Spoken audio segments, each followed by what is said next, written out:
स्त्रियः राग भय क्रोध वितराग भय क्रोध धीर्मुनिरुच्यते धीर्मुनि उच्यते। दुःखेषु अनुद्विग्नमनाः सुखेषु विगतस्पृहः सुखेषु विगतस्पृहः वितराग भय क्रोध स्थितधीर्मुनिरुच्यते वितराग भय क्रोध स्थितधीर्मुनिरुच्यते। वितराग भय क्रोध स्थितधीर्मुनिरुच्यते वितराग भय क्रोध स्थितधीर्मुनिरुच्यते। शाबाश। अभी मैं फर्स्ट 2 लाइंस गाऊंगी पहले, फिर आप 2 लाइन प्रैक्टिस करना, ठीक है। दुःखेषु अनुद्विग्नमना सुखेषु विगतस्पृहः दुःखेषु अनुद्विग्नमनाः सुखेषु विगतस्पृहः वितराग भय क्रोध स्थितधीर्मुनिरुच्यते वितराग भय क्रोधः स्थितधीर्मुनि उच्यते। तो हमने इसका मतलब देखा था लास्ट टाइम कि जो भी अपने मन में थ्री फोल्ड माइजरीज में डिस्टर्ब्ड नहीं होता और जो अटैचमेंट से अटैच नहीं होता, फियर से फियरफुल नहीं होता, एंगर नहीं होता, उसको स्थितधीर मुनि उच्चते कहा जाता है। हमने देखा था कई सारे मुनि होते हैं, लेकिन स्थितधीर मुनि किसको रिप्रेजेंट करता है? जो कृष्णा कॉन्शियस होता है, जिसका मन हमेशा कृष्ण भक्ति में लगता है, मन लगा के रखता है, उसको स्थितधीर मुनि कहा जाता है।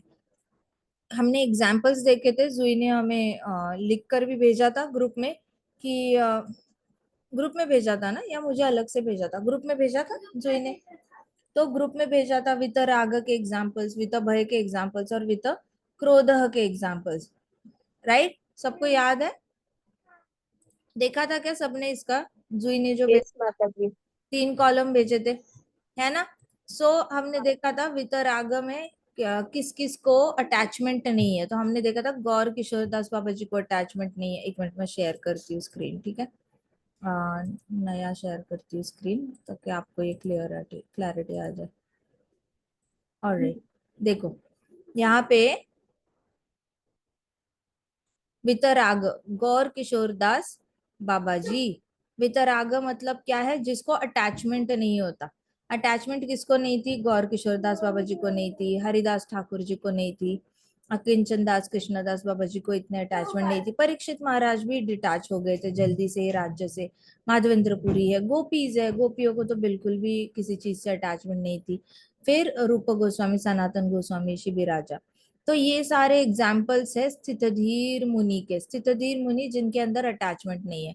फिर यहाँ पे विता भय में उसने बताया था, जुई ने लिखा है, श्रील प्रभुपाद, अम्बरीश महाराज, ध्रुव महाराज, प्रहलाद महाराज, गोपिया, कृष्ण के दोस्त, महाविष्णु गोस्वामी महाराज, भक्तिदान सरस्वती ठाकुर महाराज, हनुमान जी। तो ये सारे भक्त हैं जिनके अंदर बिल्कुल भी भय नहीं था। तो इसको हमने डिस्कस किया था लास्ट टाइम। भय से बाहर आने के लिए, क्विकली बाहर आना है, तो हमने कैसे समझना है कि जो भय राजा है वो उसको साइड में खड़ा करना है, जैसे एक वैष्णव भक्त साइड में खड़े हैं, शरीर के अंदर स्थान नहीं देना है। तो quickly you can come out of fear. तो ये भागवतम में हमने ऑलरेडी डिस्कस किया हुआ है, वित भय कैसे बना जाता है। और भगवत गीता में हम आते हैं तो भगवत गीता में कृष्णा खुद ही बता रहे हैं वित भय होना चाहिए। तो भागवतम और Bhagavad Gita they are on same lines. Krishna Bhagavad Gita में जो बताते हैं, भागवतम के डिवोटीज एक्चुअल में ऑन ग्राउंड फॉलो करते हैं, इसलिए भागवतम से समझना भगवत गीता को और भी आसान हो जाता है। भागवतम में हमने स्टोरी देखी थी राजा पुरंजन की, राजा प्रचिन भारी की, राजा पुरंजन की मृत्यु हमने देखी थी। तो ये सारा हम डिस्कस कर रहे थे, तभी हमें क्लियर हो गया था कि वहां पे जो जरा थी वो अपने भाई भय के साथ आकर हमेशा अटैक करती है। तो भय अटैक करता है तो हमेशा ही अपनी बहन जरा के साथ आता है, तो बुढ़ापा लाता है। और अगर भय लेकिन डिवोटी है कृष्णा का, तो वो सेवा कर रहा है कृष्णा की। जो भी मटीरियलिस्टिक लोग हैं उनको कृष्ण भक्ति की ओर लाने के लिए भय उनके अंदर जाके बैठ जाता है, पेट के आसपास बैठता है हमेशा, इन द एब्डोमिनल एरिया। ऐसे कहा जाता है। तो भय वहां पे जाके बैठता है, जरा पूरे शरीर में जाके फैल जाती है, वो मुंह बोली बहन है भय की।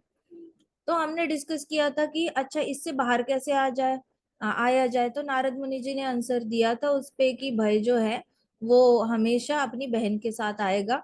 सो ये अवेयरनेस राजा प्राचीन भारी के लिए काफी है कि राजा प्राचीन भारी अपने गलत कर्म है वो करना बंद कर दे।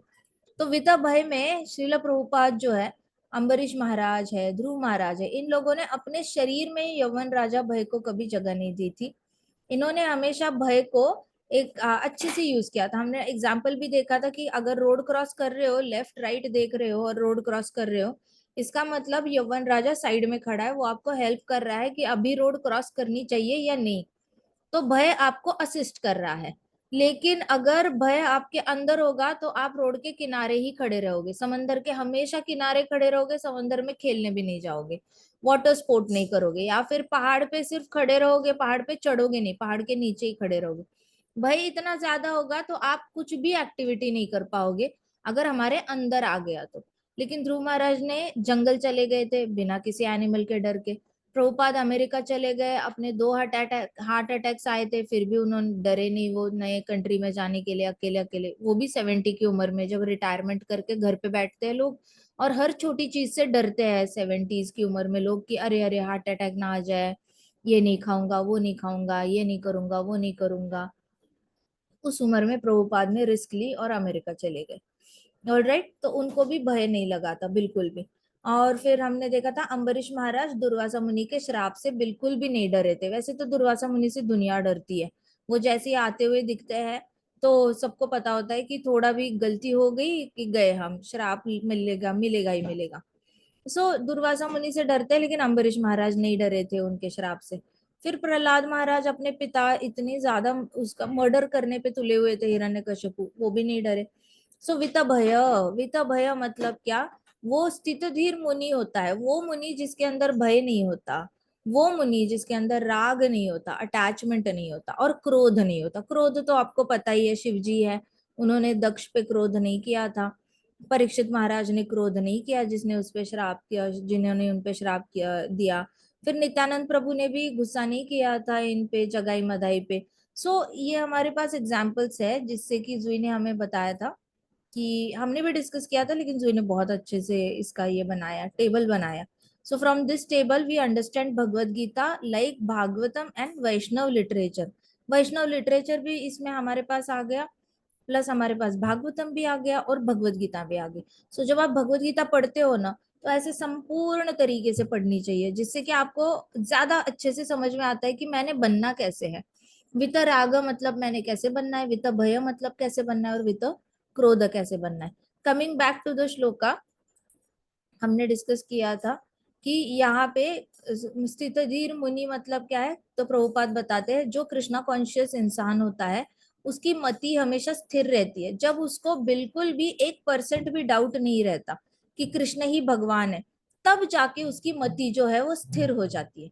कई सारे लोग कहते तो है कृष्ण भगवान है, लेकिन मुश्किल के टाइम पर क्या करते हैं, 10 भगवानों को कांटेक्ट करते हैं।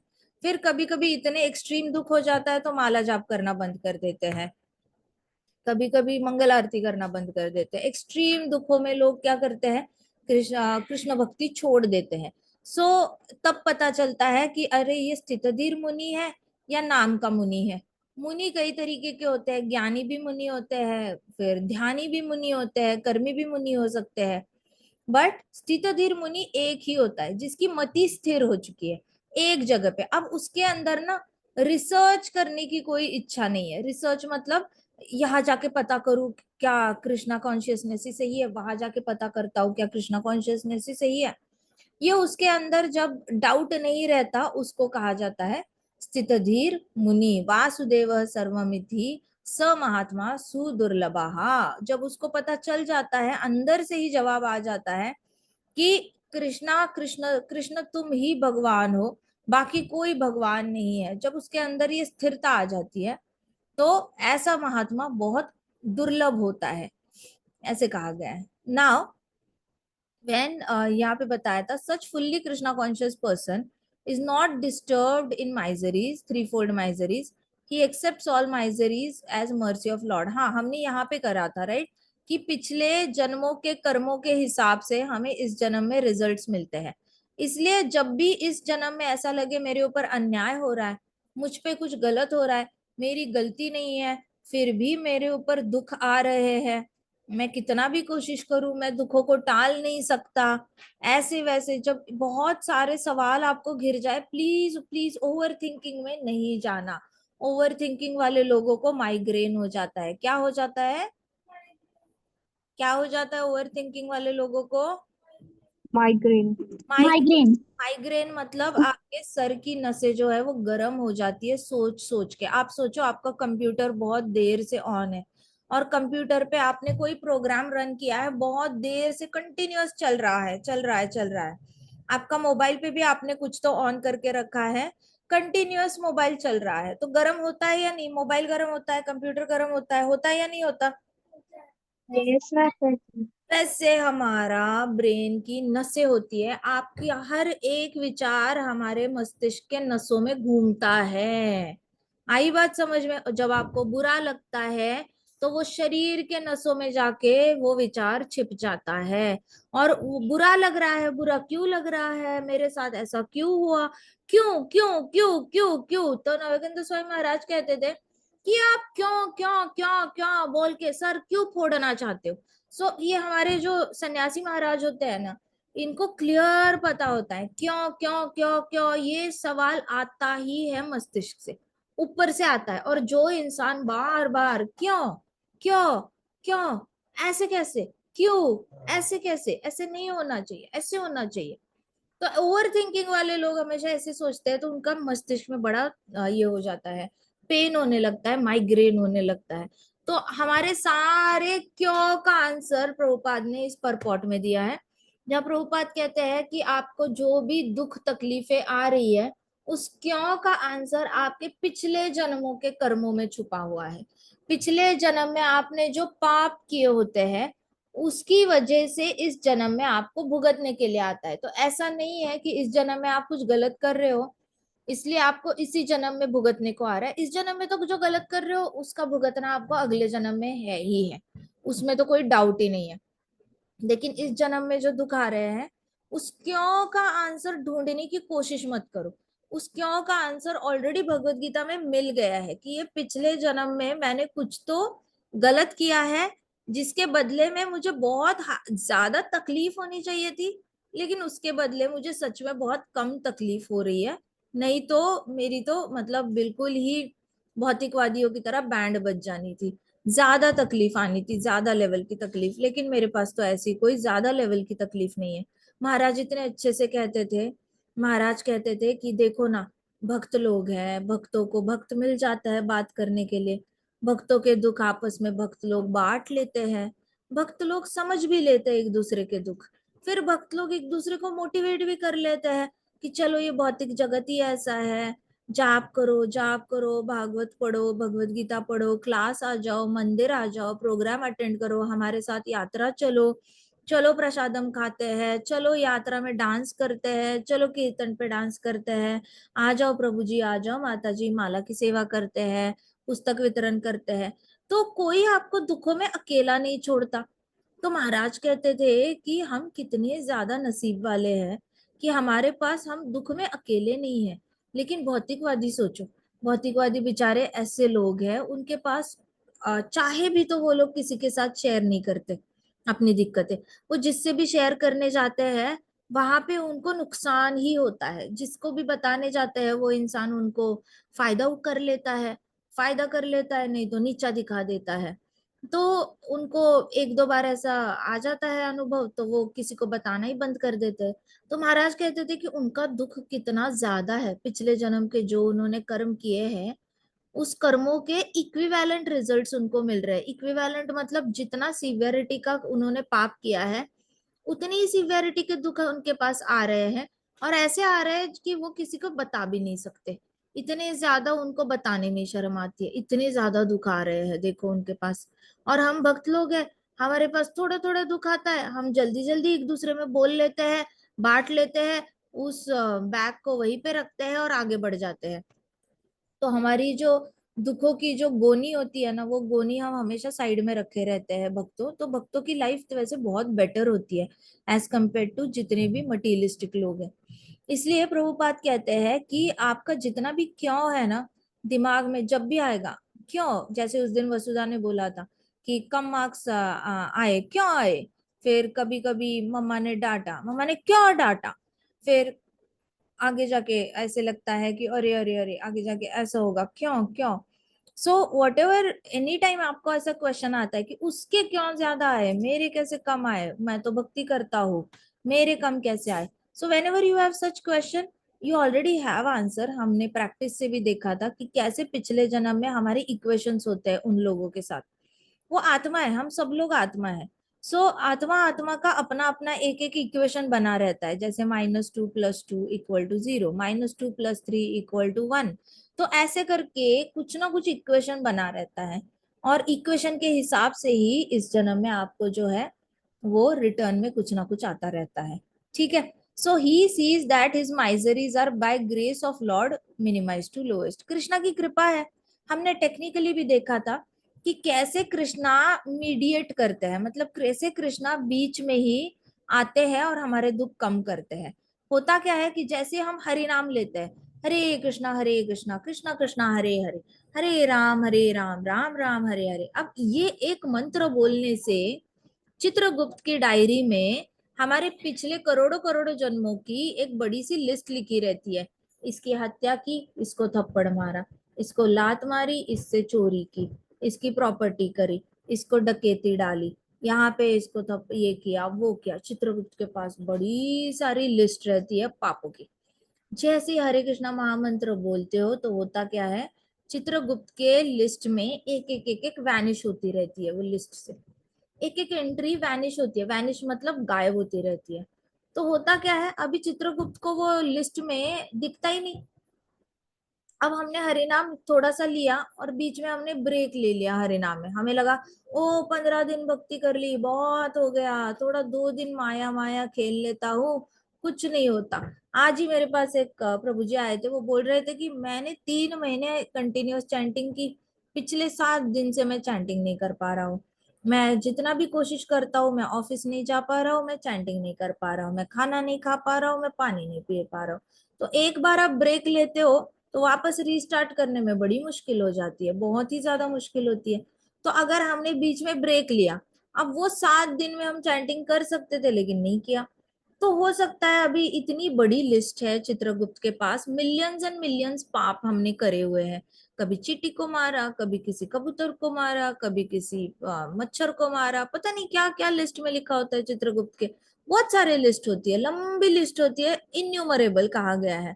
गरुड़ पुराण में कहा गया है कि आप गिन भी नहीं सकते, इतने पाप लिखे होते हैं वहां पर।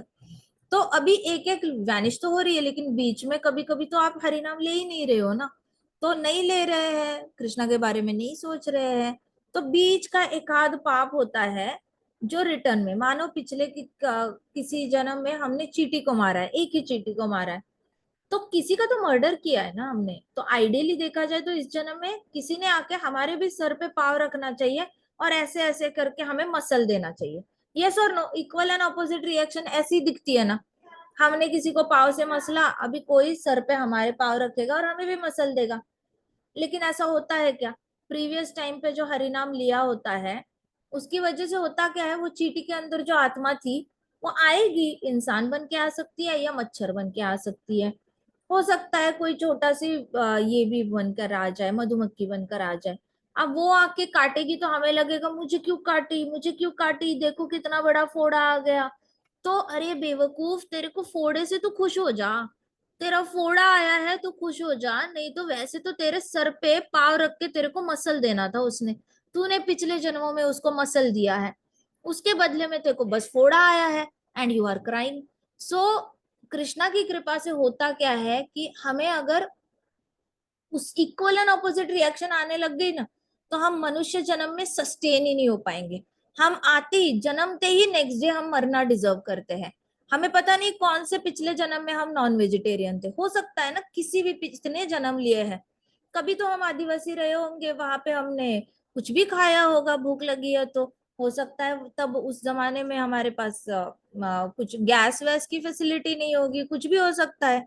सो हमने कभी कभी बिल्कुल ही ऐसे खाया होगा जैसे जंगल में रहते हैं लोग, वैसे हमने खाया होगा। सो अब अब हम किस मुंह से मांसाहारी लोगों को बुरा बोले? हम बुरा नहीं बोल सकते, किसी को बोल ही नहीं सकते, लेकिन हमारे लिए भी ये एनिमल्स वेट कर रहे हैं मारने के लिए। हम ये सब कुछ क्रॉस करके हरिनाम तक पहुंचे हैं।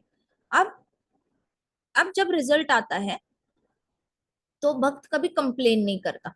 अ डिवोटी नेवर कंप्लेन्स। बोलो, a devotee A devotee never complains. never complains. A devotee never complains. A devotee never uh complains. Devotee never complains. A devotee never uh complains. Devotee never complains A devotee never complains because he is in knowledge. because he is in knowledge. Because he is in knowledge. Because he is in knowledge. Because he is in knowledge Because he is in knowledge. that That his miseries his miseries are minimized are minimized by grace of Krishna. by grace of Krishna. His miseries are minimized His miseries are minimized by grace of Krishna. by grace of ठीक है। तो अंदर से भी लो low feel करना, बुरा feel करना, दुखी फील करना is lack of faith in Krishna. ठीक है, इट इज डायरेक्टली नास्तिकवाद है, पूरा नास्तिकवाद है, मायावाद है। फिर ऐसे सोचना कि कृष्णा तो गोलोक में बैठे हैं, कृष्णा तो वृंदावन में बैठे हैं, कृष्णा तो कहीं द्वारका में बैठे हैं, कृष्णा मेरे आसपास है ही नहीं, कृष्णा मेरे हृदय में है ही नहीं। दैट्स वाई मेरे को दुख अफेक्ट कर जाते हैं। रियल डिवोटी को दुख अफेक्ट नहीं कर सकता कभी भी। वो दुख में और सुख में हमेशा स्टेबल रहता है। कैसा रहता है? स्टेबल। तो उसको दुख आ जाए तो भी वो उसको दुख नहीं होता, उसके लाइफ में सुख आ जाए तो भी वो एक्सट्रीम सुख नहीं होता। दुखेशु अनुद्विग्न मना सुखेशु विगत स्पृह। अब ये दो क्वालिटीज जब तक हमारे पास नहीं आती तब तक सोचना भी नहीं कि हम डिवोटी है। अंडरस्टूड? बिल्कुल मिसअंडरस्टैंड नहीं करना कि हम डिवोटी है, बोलना भी नहीं, क्योंकि हमें भी पता है कि जब तक ये स्टेज नहीं आती तब तक स्थितधीर मुनि नहीं बन सकते। जब तक स्थितधीर मुनि नहीं बन सकते तब तक हम वैकुंठ भी नहीं जा सकते। वैकुंठ फॉल्टी प्रोडक्ट थोड़ी ना जाएगा। Krishna is never going to accept a faulty product. Krishna को चाहिए कि ऐसा इंसान जो बिल्कुल भी सुख दुख के परे है यहाँ पे आए, एकदम स्वच्छंद हो के गोपियों के साथ सेवा करे, गोप बालों के साथ डांस करे, खेले, कैच कैच खेल रहा है बॉल के साथ तब भी ओवर थिंकिंग ना करे। ओवर थिंकिंग वालों के लिए तो जगह ही नहीं है वैकुंठ में और गोलोक में, क्योंकि ओवर थिंकिंग का मतलब ही है मेरा कृष्णा पे भरोसा नहीं है, मैं ही कृष्णा हूं, मैंने ही सब करना है, मेरे ही सर पे सारा बोझ है और कोई है ही नहीं मेरे को हेल्प करने वाला। सो ये वाली जो क्वालिटी है ना, ये नास्तिकवाद है, ये नास्तिकवाद है, ये मायावाद है, जहाँ पे हम कृष्णा को एक एनर्जी समझते हैं लेकिन हमें पता ही नहीं होता कृष्णा का आकार है, कृष्णा के रूप है, गुण है, लीलाएं है। कृष्णा के गुणों में सबसे सर्वोत्तम गुण है कि कृष्णा भक्तों से बहुत प्यार करते हैं, वो सबसे सर्वोत्तम गुण है। और कृष्णा अगर भक्तों से इतना प्यार करते हैं और भक्त कहता है सोच सोच के कि अरे ये क्या करूं, वो क्या करूं, इसका क्या करे, उसका क्या करे, सोच सोच के पागल हो गए, पागल हो गए। इसका मतलब क्या है? उसका तो भरोसा ही नहीं कि कृष्णा भी उसके लिए देख रहे हैं, कृष्णा उसका टेक केयर कर रहे हैं, मेंटेनेंस कर रहे हैं। तो उसको भरोसा नहीं है कि कृष्णा मेंटेन कर रहे हैं, ये खुद ही लगा पड़ा है अपने आप पे दुख खींच कर लाने के लिए। सो वो सारे दुखों को भक्त, शुद्ध भक्त जो होता है, स्थित धीर मुनि जो होता है, जिसकी मति स्थिर होती है, उसको हर मोमेंट पे पता होता है मेरे पास ऊपर जो भी दुख आया है मैं उससे 1000 गुना ज्यादा डिजर्व करता हूँ दुख। अगर मुझे ब्लेड का कट लग गया तो मैं क्या डिजर्व करता हूँ? कुल्हाड़ी से पैर कटना डिजर्व करता हूँ। उसकी जगह पे कृष्णा ने बस एक ब्लेड का कट लगा दिया। अगर मैं सीढ़ी से गिरा तो मैं क्या डिजर्व करता हूँ? मैं बिल्डिंग के 14th माले से नीचे गिरना डिजर्व करता हूँ। मैंने किसी पिछले जन्म में किसी का तो खून किया है 14वें मंजिले से नीचे गिराकर। अब मुझे उसका रिटर्न आना चाहिए, लेकिन कृष्णा बड़े कृपालु है, बस ऐसे ही सीढ़ी से गिरवा रहे, चौथी पांचवी सीढ़ी से ऐसे रोलिंग करके गिरवा रहे किसी के धक्के से, तो मैं उसके साथ क्यों ही लड़ाई करूं। ऐसे सोचते थे श्रीला नामाचार्य हरिदास ठाकुर जी। नामाचार्य हरिदास ठाकुर जी कहते थे कि मेरे पिछले जन्मों के कर्मों की वजह से ये मुगल आते हैं और हर मार्केट में मुझे चाबुक से, एकदम लेदर के चाबुक से मेरे पीठ पे कोड़े मारते हैं। इसकी जगह तो मेरा तो पाप इससे कई ज्यादा सीरियस है, इससे भी ज्यादा मुझे पनिशमेंट मिलनी चाहिए। वो तो महाप्रभु की कृपा है जिसकी वजह से मेरे ऊपर सिर्फ कोड़े लग रहे हैं। वैसे तो मुझे गरम तेल में फेंकना चाहिए या फिर गरम गरम तवे पे मुझे डालकर सेकना चाहिए, इतने एक्सट्रीम लेवल के मेरे पाप है। लेकिन मेरे को बहुत छोटा सा जो है वो महाप्रभु दुख दे रहे हैं कि लेदर के चाबुक से बस ऐसे कोड़े से मरवा रहे हैं मुगलों के जो सोल्जर्स है उनसे। Got it. सो ये होता है स्थितधीर मुनि, पूरा भरोसा है कृष्णा पे कि जो भी पनिशमेंट आई है वो पनिशमेंट क्यों आई है, बहुत रिड्यूस होके आई है। और क्यों आई है, क्यों का आंसर मिल गया, क्यों का यस आंसर माता जी। है ना, ये भी क्यों का आंसर मिल गया। जितना भी मिलता है वो पिछले जन्म, और ऐसा नहीं है कि सिर्फ पापों के ही माइजरीज का ही, जो आपको आज खाना मिल रहा है, रोटी मिल रही है टेबल पे खाने के लिए आपको, वो भी पिछले जन्मों के कर्मों की वजह से ही है।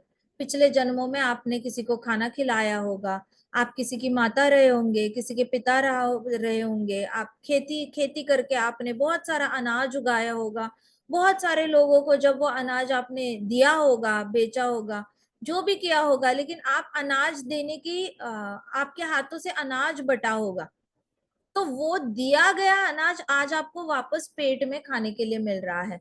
इसमें बाकी कोई भी क्रेडिट नहीं ले सकता। आपने जो कर्म किए हैं उसकी वजह से आज आपकी प्लेट में खाना है, आपके बॉडी के ऊपर कपड़े हैं और आपके सर के ऊपर जो है वो छत है। अंडरस्टूड। सो किसी ने भी ये समझना, माता पिता ने ये समझना कि मैं तुम्हारे सर पे छत रख रहा हूं, मेरे पैसे से तुम कपड़े पहन रहे हो, मेरे पैसे से तुम स्कूल जा रहे हो, मेरे पैसे से तुम कॉलेज जा रहे हो, मेरे पैसे से तुम स्कूटी चला रहे हो, मेरे पैसे से तुम खाना खा रहे हो, मेरे पैसे से पेंसिल बॉक्स यूज कर रहे हो। ऐसे माता पिता ने सोचना इज लाइक नॉट एक्सेप्टिंग कि उस जो बच्चा है उसके भी पिछले जन्म के पुण्य कर्म है जिसका उसको रिटर्न में इस जन्म में मिल रहा है। आप उसके माता पिता नहीं होते, कोई और उसका माता पिता होता तो भी उसको वो मिलता। अगर वो बच्चा अनाथ बनकर भी जन्मता इस जन्म में, तो भी उसको एक बहुत अच्छी फैमिली अडॉप्ट करती, और जो खाना आज उसको मिल रहा है अच्छा खासा, वो अडॉप्टेड फैमिली भी उसको वो खाना उसके प्लेट में देती, अच्छे कपड़े देती और सर पे छत देती, क्योंकि वो पिछले जन्म में वो कर्म करके आया है।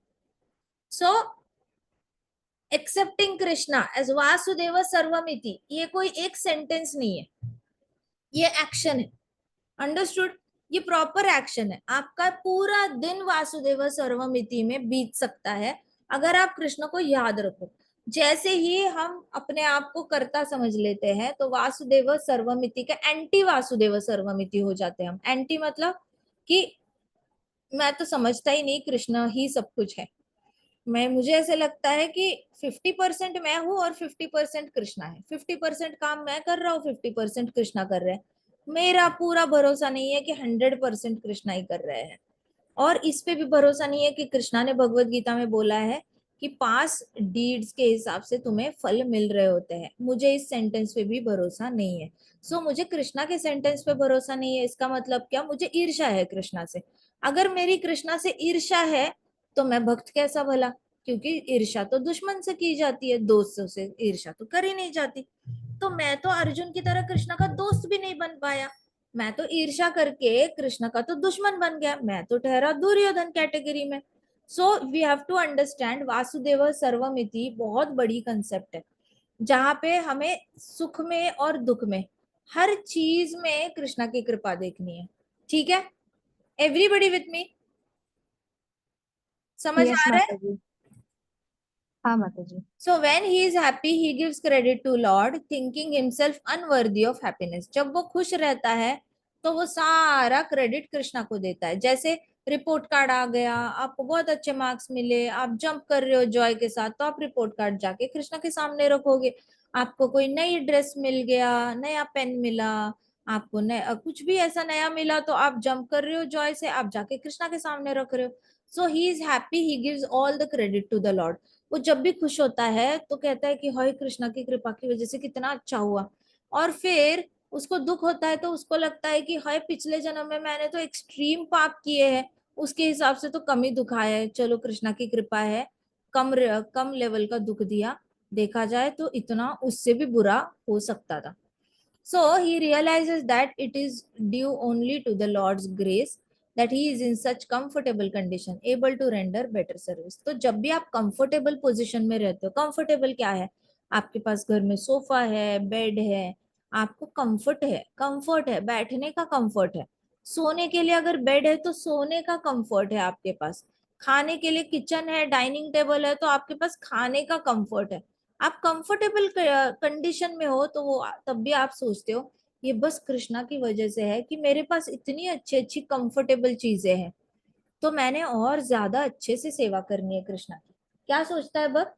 मेरे पास कंफर्ट होता है तो मेरे पास कंफर्ट है, मेरे पास बेड है, सोफा है, मेरे पास अच्छा घर है रहने के लिए, अच्छा अच्छा खाना है मेरे पास, तो कितना ज्यादा उसको कृष्णा की कृपा दिखती है, हर छोटी चीज में उसके कृपा दिखती है। उसके पास अगर कंप्यूटर है, उसके पास अगर छोटी सी गाड़ी है, जो भी है, उसको लगता है कृष्णा की कितनी बड़ी कृपा है, मैंने इस गाड़ी से कृष्णा की सेवा करनी चाहिए, मैंने इस गाड़ी से मंदिर जाना चाहिए, कभी कभी भक्तों को लिफ्ट देनी चाहिए, कभी कभी इस गाड़ी में जगन्नाथ जी को बिठा के यात्रा में लेके जाना चाहिए, कुछ भी हो, लेकिन वो हर छोटी चीज कृष्णा की सेवा में यूज करना चाहता है। And for the service of lord he is always daring and active, is not influenced by attachment और एवर्जन। तो वो इन्फ्लुएंस नहीं होता, ये वर्ड बहुत इंपॉर्टेंट है, इन्फ्लुएंस। क्या होता है ना कि हम लोग जल्दी किसी की बातों में आ जाते हैं, कोई हमें कुछ कह देता है, हमें जल्दी लगता है कि हाँ हाँ ये तो सही है, हम ये सोचते भी नहीं है कि वो शास्त्र में उसके बारे में क्या लिखा है। हमें एक तो खुद शास्त्र नहीं पढ़ने होते कभी कभी, और पढ़े हैं तो हमें उसके ऊपर रिवीजन या सोच विचार नहीं करना होता। तो ऐसे लोग जो होते हैं, जो शास्त्रों में इतने इंटरेस्टेड नहीं रहते, वो जल्दी जल्दी भटक जाते हैं।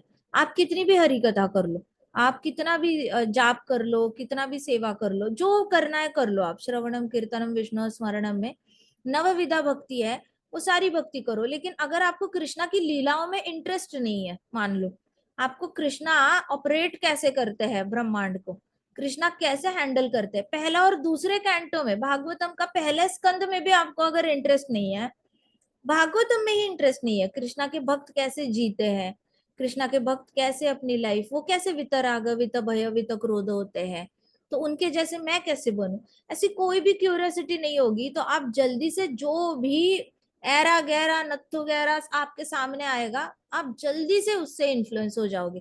कितने सारे घरों में क्लेश होते हैं, ये कहकर कि उसने ऐसे बोला था, उसने वैसे बोला था, वो सच तो नहीं बोल रहा, अगर वो सच बोल रहा है तो मेरे साथ क्या सच में बुरा होगा। क्लेश ही क्लेश चल रहे हैं सारे घरों में, क्यों चल रहे हैं? क्योंकि उनको इन्फ्लुएंस हो जाता है वो गलत, कोई भी इंसान आकर कुछ भी गलत बोल देता है, उनको उस पर विश्वास करना होता है, और विश्वास करके फिर अपना ही दुख को मल्टीप्लाई कर देते हैं, बढ़ा देते हैं। सो होता क्या है कि जो इंसान शास्त्रों में निपुण है, शास्त्रों में निपुण in the sense at least Krishna की लीलाओं में इंटरेस्टेड है, आइदर आपको 10वें स्कंद में इंटरेस्ट आए, पहले स्कंद में इंटरेस्ट आए, दूसरे स्कंद में आए, तीसरे में आए, चौथे में आए, 12 अपॉर्चुनिटीज देके रखी है कृष्णा ने। 12 स्कंद व्यास देव जी ने लिख के रखे हैं। 12 स्कंद में एक भी स्कंद अगर आपको अट्रैक्ट नहीं करता, इसका मतलब फिर तो प्रजल्पा ही अट्रैक्ट करेगा, इसकी उसकी गॉसिप ही अट्रैक्ट करेगी। तो जब ऐसी चीजें अट्रैक्ट नहीं करती, तो ऐसे जैसे ये प्रभुपाद क्या कहते हैं, फर्स्ट कैंटो में 2 टाइप के लोग होते हैं। एक टाइप का इंसान होता है जो हनी बी की तरह होता है, हनी बी मतलब शहद कलेक्ट करने वाली जो ये होती है, क्या कहते हैं, मधुमक्खी। तो वो क्या करती है, फूलों के ऊपर बैठती है, रस निकालती रहती है, रस निकालती है, वो फूलों के ऊपर बैठती है। और दूसरी होती है मक्खियां।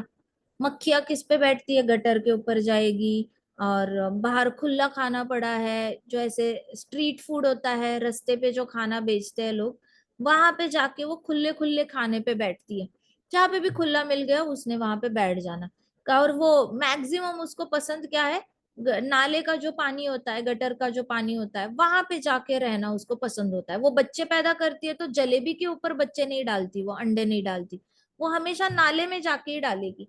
तो मक्खियां जो होती है ना, उनको गंदगी पे रहना पसंद होता है, और मधुमक्खी जो होती है उनको फूलों पे रहना। तो भक्तों को कहा गया है भक्त मधुमक्खी की तरह होते हैं, उनको फूलों से रस निकालते हैं, वैसे उनको भगवत गीता भागवतम से रस निकालने में मजा आता है, कृष्ण की वृंदावन की लीलाओं से मजा आता है, तो वो हमेशा फूलों पे बैठते हैं। लेकिन कुछ लोग इस मक्खियों की तरह होते हैं, उसका क्या हुआ, उसके घर में क्या हुआ, उसने ऐसा बोला, फिर उसने क्या किया, अच्छा फिर इसका क्या हुआ, हाँ तुम्हारा तो कभी अच्छा हो ही नहीं सकता, तुम तो ऐसे हो, तुम तो वैसे हो, तुम तो बुरे ही हो। ऐसे करके दूसरे को कभी कभी ये करना, कभी चार लोगों के पीछे बात करना। तो इनको कलह बड़ा अच्छा लगता है, झगड़े करने में इंटरेस्टेड रहते, प्लस दूसरों की लाइफ में क्या चल रहा है उसके बारे में पीछे मसालेदार ऐसे तड़का लगा लगा के बातें करते हैं। तो ये वाली बातों में जिसको इंटरेस्ट रहता है, जो इसमें कृष्ण ही नहीं है, बिल्कुल भी कृष्णा कॉन्शियसनेस 1% भी नहीं है, तो उनको कहा गया है मक्खियों की तरह, जो हमेशा गंद पे अपना जीवन चलाती है, गंदगी पे जीवन चलाती है। सो जब कोई गीता में इंटरेस्टेड नहीं रहता, भगवत गीता में नहीं इंटरेस्टेड, भागवतम की लीलाओं में जो जीवात्मा इंटरेस्टेड नहीं रहती, वो नेचुरली उसके पास एक ही ऑप्शन बचता है, ऐसे लोगों का संग करना जो मक्खियों की तरह है, जो बिल्कुल भी कृष्णा के बारे में कुछ भी नहीं जानते, या सोचना नहीं चाहते, बोलना नहीं चाहते, और सुनना भी नहीं चाहते। तो उनको ऐसा ही संग मिलता है, और जल्दी से उससे इन्फ्लुएंस भी हो जाते हैं। इन्फ्लुएंस मतलब प्रभावित हो जाना। और प्रभावित होने के बाद उनको बस मिलता तो है तो सिर्फ दुख ही दुख मिलता है, क्योंकि ऐसे लोगों से प्रभावित हो रहे हो जिनके अंदर ढेर सारा राग भरा पड़ा है, अटैचमेंट भरी पड़ी है, ढेर सारा भय भरा पड़ा है, डरे हुए हैं ये लोग, बुरी तरीके से डरे हुए हैं।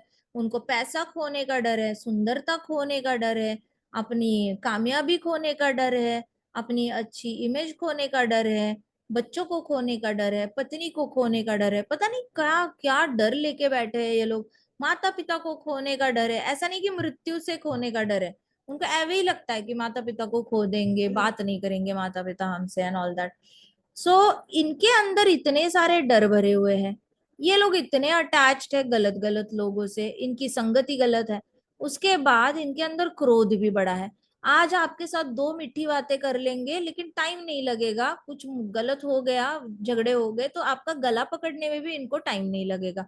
जिसके साथ अच्छा व्यवहार किया है उसी का कॉलर पकड़ के उसको थप्पड़ मारने के लिए उनको बुरा नहीं लगेगा। सो इसलिए जो इंसान ऐसे लोगों से इन्फ्लुएंस होता है, तो उसके अंदर हमेशा माइजरीज रहते हैं, क्लेश रहते हैं, वो सुखी नहीं हो पाता। तो यहाँ पे प्रभुपाद कह रहे हैं कि for the service of lord he is always daring and active, not influenced by attachment और एवर्जन। भगवान कृष्ण की सेवा के लिए भक्त जो होता है, स्थित धीर मुनि जो होता है, वो कभी भी ऐसे इन्फ्लुएंस नहीं होता राग वाले लोगों से, जो बहुत सारी चीजों से अटैच्ड है। एक मैंने उस दिन एक एग्जाम्पल पढ़ा था कहीं पे, वहां पे देखा कि किसी के घर में डबल डोर वाला फ्रिज आया था। तो उनके घर पे हाउस वार्मिंग था, मतलब जो पहले नए घर में जाते हैं तो उसकी जो पार्टी होती है वैसे था। तो वहां पे वो डबल डोर वाला फ्रिज देखकर इसने, एक वहां पे लेडी थी, उन्होंने जाके बोला अपने घर पे मुझे भी डबल डोर वाला फ्रिज चाहिए। तो वो सिर्फ उस वहां पे फंक्शन के लिए गई थी और पीछे आई तो इन्फ्लुएंस होकर आई कि डबल डोर वाला ही फ्रिज चाहिए, और वो 2 दिन उसने खाना नहीं खाया। पति को बोला मुझे डबल डोर वाला फ्रिज लाके ही दो, नहीं तो मैंने तो खाना ही नहीं खाना। तो उसने 2 दिन तक खाना नहीं खाया। क्या हो गई थी वो, राग, उसके अंदर क्या था, अटैचमेंट था। ऐसे नहीं था कि उसको बुरा लगा उसके पास डबल डोर फ्रिज है, ना एनवियसनेस थी ना जेलसी थी, लेकिन क्या था, अटैचमेंट था। काम, इसको कहते काम। काम मतलब वो चीज चाहिए, मुझे चाहिए चाहिए, नहीं मिली तो मैं खाना नहीं खाऊंगी, मुझे बहुत बुरा लगेगा कि मैंने भी ये किया है वो किया है, मुझे भी चाहिए, मैं भी डिजर्व करती हूँ, ऐसे करके रोना धोना, जिद करना, इसको कहते हैं इन्फ्लुएंस हो जाना, इन्फ्लुएंस बाय अटैचमेंट। सबको मीनिंग समझ में आ रहा है क्या इन्फ्लुएंस्ड बाय अटैचमेंट का? है, समझ में आ रहा है? यस माता तो ये इन्फ्लुएंस हुआ ना, डबल डोर फ्रिज को देखकर मेरे पास भी होना चाहिए, नहीं मिला तो मैं खाना ही नहीं खाऊंगी। सो लेकिन स्थित धीर मुनि होता है वो ऐसे नहीं होता, वो नॉट इन्फ्लुएंस्ड बाय अटैचमेंट होता है। मतलब वो जाएगा किसी के घर पे, best of the best fan देखेगा, best of the best AC देखेगा, फ्रिज देखेगा, उसका मन जाएगा ही नहीं वहां पे।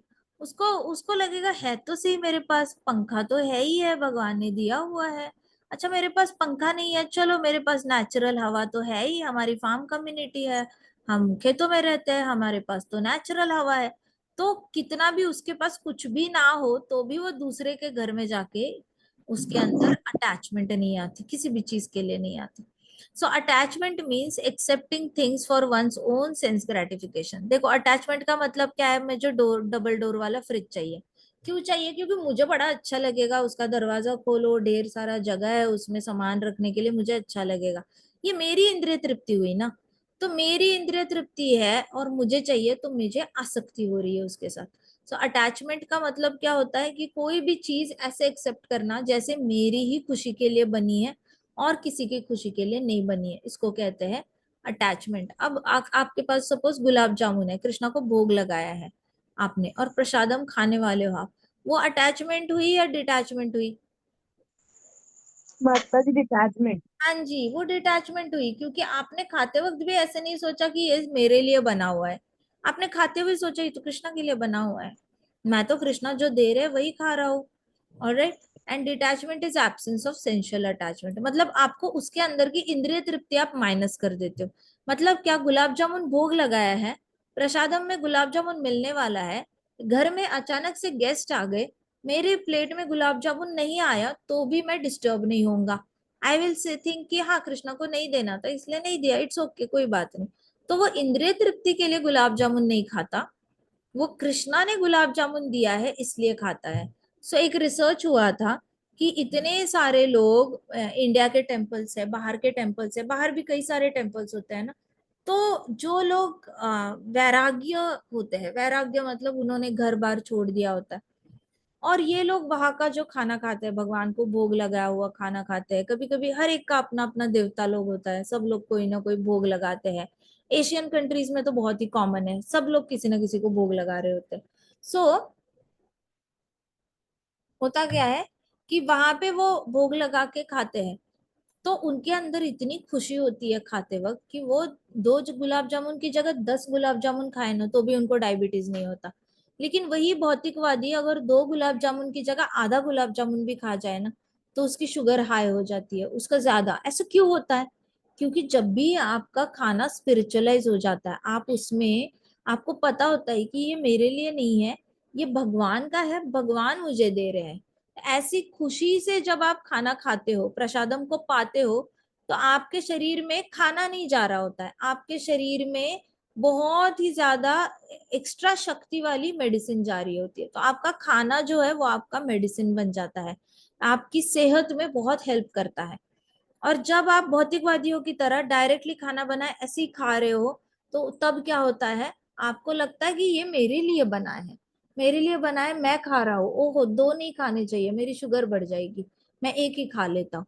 अब आप जब ऐसे सोच कर खाते हो तो आपकी एक गुलाब जामुन से भी आपका डायबिटीज बढ़ जाता है। अंडरस्टूड? सो जो भी आप कोई भी चीज अपने लिए एंजॉयमेंट के लिए, सेंशुअल हैप्पीनेस, सेंस ग्रेटिफिकेशन के लिए जब आप एक्सेप्ट करते हो, वो शरीर में बीमारियां लाती है। और जब ऐसे एक्सेप्ट करते हो कि कृष्णा से आ रहा है, कृष्णा से आ रहा है, कृष्णा दे रहे हैं, ये जब हम सोचते हैं तो वो शरीर में बीमारी लेकर नहीं आता।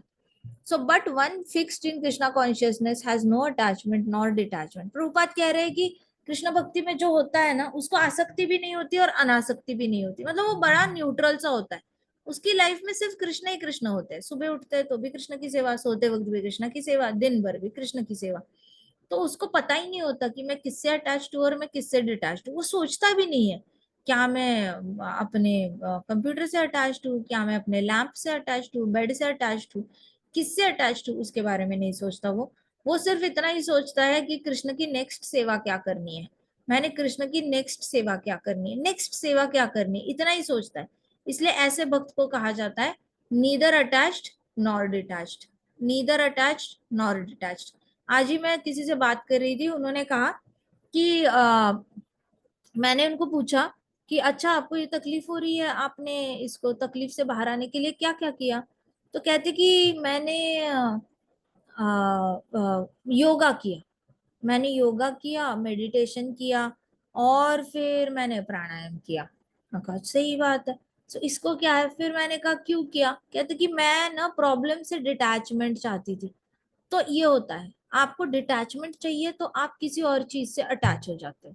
इसलिए मन में इच्छा भी नहीं रखनी है कि भगवान मेरे को वैराग्य दे दो, नहीं, इच्छा ही मत रखो, बस कृष्ण के बारे में सोचो, वैराग्य आप पे आ जाना है। मेन एजेंडा वैराग्य प्राप्त करना है, नहीं मायावादियों की तरह। लेकिन जब आप वैराग्य प्राप्त करने के लिए अलग अलग चीजें करने लग जाते हो और चीजों से भागने लग जाते हो, इसका मतलब आप अभी योगा से अटैच हो जाओगे, कल को जुम्बा से अटैच हो जाओगे, परसों किसी और चीज से अटैच हो जाओगे। काहे की डिटैचमेंट? आपने अभी तो बोला मुझे डिटैच होना है, तो आप डिटैच होने की जगह नई नई चीजों से अटैच हो रहे हो। तो आपको तो अटैचमेंट और डिटैचमेंट में फर्क ही नहीं समझ में आया। आप ए से डिटैच हो जाओगे, बी से अटैच हो जाओगे, बी से डिटैच हो जाओगे, सी से अटैच हो जाओगे, अटैचमेंट डिटैचमेंट ही खेलते रह जाओगे। लेकिन प्रभुपाद तो कहते हैं जो कृष्ण भक्ति में स्थिर रहता है, स्थित धीर मुनि होता है, वो ना अटैच्ड होता है ना डिटैच्ड होता है। आई बात समझ में? तो वैराग्य के लिए डिजायर रखना चाहिए क्या? हाँ वैराग्य का माता जी। डिजायर रखना चाहिए नो क्या? माता जी। नो नो नो, वैराग्य के लिए डिजायर नहीं। A devotee is not attached nor detached, not attached nor detached, बोलो। Nor attached or nor detached. शाबाश। A devotee is not attached nor detached. A devotee is not The attached nor devotee is not detached. attached or not detached. शाबाश। ये भी नहीं सोचना है मेरे results आएंगे एग्जाम के तो मैं रिजल्ट से डिटैच हो जाऊंगा। आप रिजल्ट से डिटैच होने की कोशिश करोगे ना, आप यूट्यूब में फंस जाओगे, या फिर आप नेटफ्लिक्स पे फंस जाओगे, आप किसी ना किसी ऐसे वीडियोस में फंस जाओगे। क्यों? क्योंकि मैं मन हटाने की कोशिश कर रहा हूं, मुझे बड़ा दुख हुआ है। मन हटाने की कोशिश, दुख से मन हटाने के चक्कर में गलत चीजों से अटैच हो जाते हो। भक्त क्या करता है? उसके जीवन में सुख आ रहा है, दुख आ रहा है, वो डेडिकेट करता है अपना जीवन कृष्ण की सेवा के लिए। आप जाना कभी राधा रमन टेम्पल जाना, आप देखोगे राधा रमन टेम्पल में वहां के जो गोस्वामी गण है वो कंटिन्यूअसली राधा रमन जी की सेवा में रहते हैं। अब बताओ, वो कभी सोचते हैं कि मैंने डिटैचमेंट प्रैक्टिस करनी है? उनके संप्रदाय में कोई होगा तो वो तो अमेरिका भी ना जाए, उनके पास इतने पैसे हैं, वो कभी भी अमेरिका में घर लेके रह सकते हैं, लंदन में घर लेके रह सकते हैं, लेकिन वो उन्होंने ऐसे नहीं करना। उनको डिटैचमेंट, किसी भी दुख से डिटैचमेंट के लिए वो कोशिश भी नहीं करते, ना किसी चीज से अटैच्ड है। वो सिर्फ राधा रमन जी की सेवा करते हैं। उनका जीवन सुबह शुरू होता है सेवा करने में, सोते सोते भी सेवा ही कर रहे होते हैं। तो उनको अटैचमेंट और डिटैचमेंट का पे मेडिटेट भी नहीं करते। उनको सोचना ही नहीं है किस पे अटैच्ड है और किस पे नहीं है। वैसे भी हमने भी टाइम वेस्ट नहीं करना है, ठीक है? तो डिवोटी अटैच भी नहीं रहता और डिटैच भी नहीं रहता, बस आपको जो करना है करो। मैं मुझे क्या करना है? मुझे बस कृष्ण भक्ति करनी है, मैं कृष्ण भक्ति में स्थिर रहूंगा, मैं दिन में सारा काम कृष्णा को अर्पित करूंगा, मैं रात को सोने से पहले कृष्णा को याद करूंगा, मैं सुबह उठने के बाद मैंने कृष्णा को याद करना है। कहते हैं ना कि दूसरे के फटे पैजामे में पैर नहीं डालना चाहिए। क्या कहते हैं? दूसरे के फटे पैजामे में पैर नहीं डालना चाहिए। क्यों नहीं डालना चाहिए? आप दूसरों के इसमें ऐसे ही फ्री में टाइम वेस्ट करने जाओगे ऐसे ही, तो आप अटैच हो जाओगे उस इंसान, दूसरा जो भी कर रहा है अपनी जिंदगी में, उसके इसमें आप कुछ टांग लड़ाने जाओगे, वो रो रहा है, वो हंस रहा है, कुछ भी कर रहा है, टांग लड़ाने जाओगे तो आप उससे अटैच हो जाओगे। अब उससे उसके साथ नहीं बनी तो डिटैच होने की कोशिश करोगे। डिटैच होने के चक्कर में उसकी बुराई किसी और से जाके करोगे। अब उसके साथ बुराई करोगे तो जिसके साथ बुराई कर रहे हो उससे अटैच तो हो जाओगे, पहले वाले के साथ डिटैच हो जाओगे, तो अब अटैचमेंट डिटैचमेंट में ही खेलते रह जाओगे। लेकिन भक्त होता है वो दूसरे के बिजनेस में बिल्कुल भी अपना नाक नहीं डालता। वो क्या करता है, अपना अपना काम करता रहता है। मुझे बस अपनी भक्ति से मतलब है, मुझे कृष्ण की सेवा करनी है, मुझे सुबह भी कृष्ण की सेवा करनी है, रात को भी करनी है, दिन में भी करनी है, आपको जो करना है करो। ऐसे करके भक्त क्या करता है, दूर रहता है ये सारी चीजों से, और ना डिटैचमेंट प्रैक्टिस करता है ना अटैचमेंट प्रैक्टिस करता है। वो सिर्फ और सिर्फ सर्विस टू कृष्णा प्रैक्टिस करता है। Devotee practices service to Krishna, बोलो Krishna. A devotee practices A devotee practices service to Krishna. service to Krishna. A devotee practices service to Krishna. A devotee practices service to Krishna. बराबर। So consequently, he is not at all angry even when his attempts are unsuccessful. मान लो बहुत बार try करने के बाद भी बहुत बार fail हुआ तो भी वो गुस्सा नहीं होता। सक्सेस और no success, Krishna conscious person is always success steady in determination. Success और no success, Success or no success, Krishna conscious person Krishna conscious person Person is is always steady in his determination. steady in his determination. आपको कामयाबी आए चाहे ना आए, कृष्ण भक्त इंसान जो होता है, कृष्ण भक्ति में जो इंसान होता है, वो उसने जो संकल्प लिया है वो उसमें खड़ा रहता है। मेरा संकल्प है मैं 16 माला जाप करूंगा, मेरा संकल्प है मैं प्याज लहसुन नहीं खाऊंगा, मेरा संकल्प है मैं क्रॉस फ्रेंडशिप नहीं करूंगा, मांसाहार नहीं करूंगा, तो वो अपने संकल्प पे दृढ़ रहता है। उसको चाहे कामयाबी भौतिक जगत में कामयाबी आए ना आए, वो कनेक्ट नहीं करता उस चीज को भक्ति से। ठीक है, भगवत गीता की जय, श्रील प्रभुपाद की जय, श्री श्री राधा श्याम सुंदर की जय, श्री श्री कृष्ण बलराम की जय, वृंदावन धाम की जय, समस्त भक्त वृंद की जय। हरे कृष्णा कृष्णा कृष्णा हरे हरे, हरे राम राम हरे राम हरे की जय। जय। हरे कृष्णा माता जी, गुड नाइट। Good night.